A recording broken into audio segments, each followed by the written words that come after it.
అత్తలకు ఉండాలి మంచి మనసు ఉండాలి, కోడళ్లను మంచిగా మీరు చూసుకోవాలి. సంజారెడ్డి గారు మీరు వైషమ్మ కోసం మీరు నాలుగేమో మాటలు మాటలాడిరి. అత్తలెలా ఉండాలో వివరించి చెప్పారు.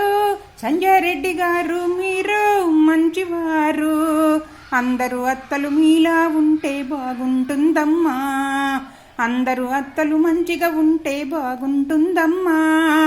ప్రతి అత్త దేవతల బ్రతకాలమ్మా.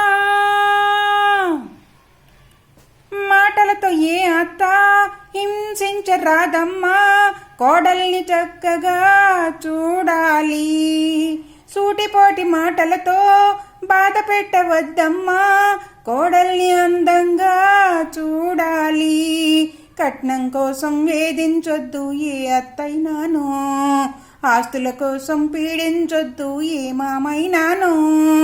కొడుకులకు చాడీలు